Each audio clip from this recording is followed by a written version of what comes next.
Selamat jumpa kembali dalam channel Ahmad Komari. Bahasan kali ini adalah penerapan hukum Newton kedua dalam olahraga. Kita ketahui bersama bahwa hukum Newton kedua adalah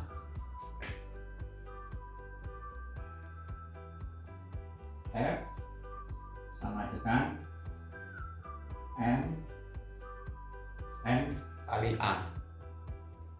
Nah, ini bisa kita cermati bahwa F itu gaya, M itu massa, dan A adalah percepatan.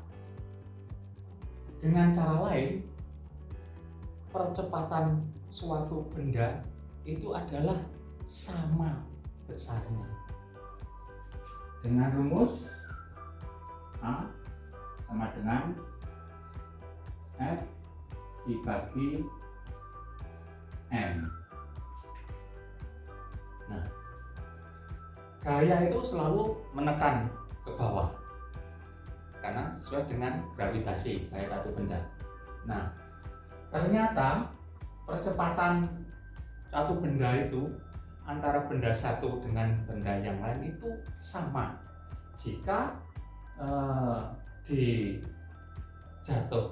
dari tempat yang sama. Jadi kalau ada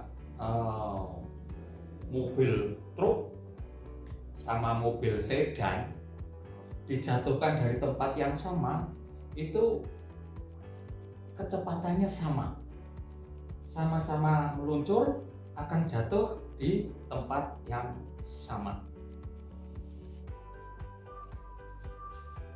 Sebagai contoh, ini spidol besar, yang ini kecil. Tentu masanya juga berbeda.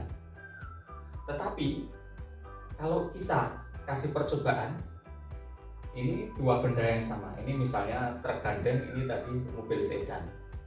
Ini dari ketinggian yang sama, kita lepas. Nah, jatuhnya pada bersamaan. Ini akan berlaku juga dengan benda yang lainnya. Misalnya, saya mempunyai lingkaran. Ini sama-sama ketinggiannya, kita jatuhkan. Nah, akan jatuh bersama, sehingga percepatan itu sama. Nah, oleh karena itu akan kita manfaatkan dalam kehidupan berolahraga. Nah, kita ambil yang ini, yang F. Nah, gaya yang bisa dikeluarkan oleh seseorang dalam berolahraga itu tergantung pada massa dan percepatan. Ketika digunakan dalam olahraga, misalnya memukul atau menendang dengan sasaran yang bergerak, misalnya dalam bela diri, tinju atau silat atau karate atau tarung derajat. Nah, itu yang bisa dikembangkan apanya? Karena massa di dalam ketika bertanding, massa seseorang ya sudah seperti itu, nggak bisa dikembangkan. Massanya sesuai dengan tubuhnya itu. Maka yang bisa dimanipulasi adalah percepatannya. Sehingga ketika mempersiapkan diri untuk olahraga tinju dan yang sejenis, karena sasaran pukulnya itu bergerak, maka yang diperbesar adalah A-nya, akselerasinya diperbesar, sehingga akselerasinya besar dengan massa yang tetap, maka gayanya juga akan besar. Sehingga kalau menumbuk membentur kepala lawan juga terasa berat bagi yang menerima. Nah, massa ini, massa otot saudara itu perlu diperbesar, bukan berat. Kita lihat para atlet yang sudah terlatih itu otot lengannya besar, tetapi bobotnya ringan. Karena apa? Di dalam otot-otot yang sudah terlatih itu sudah terbebas dari lemak, sehingga wujudnya besar tetapi bobotnya ringan. Nah, ringannya itulah yang bisa dipakai untuk mempercepat gerakan. Lain kalau bobotnya berat, maka untuk melakukan gerak menjadi lebih berat. Oleh karena itu perlu massa otot Anda diperbesar. Nah, caranya biasanya dengan melakukan menjelang pertandingan itu di 2 minggu sebelum pertandingan di karbohidrat loading, sehingga ketika berlatih terkuras semua lemak-lemaknya, lalu diisi dengan karbohidrat, ternyata nanti akan berubah menjadi glikogen. Nah, glikogen otot itulah yang kelihatan menjadi besar tetapi ringan, sehingga digunakan untuk memukul dalam tinju, gerakannya bisa cepat.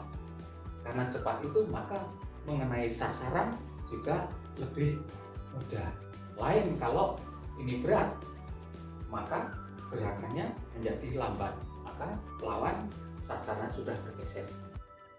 Nah, lain halnya kalau dalam tendangan penalti, itu karena bolanya itu diam, maka gunakan power, kekuatan dengan kecepatan, karena bendanya diam. Jadi sedikit terlambat tetap tidak masalah karena sasarannya tidak bergerak, nah, bolanya diam. Nah, oleh karena itu memanfaatkan hukum Newton kedua di dalam olahraga. Jadi yang bisa dikembangkan bisa A-nya, kalau M-nya itu ketika di dalam latihan, sehingga di karbohidrat loading. Di dalam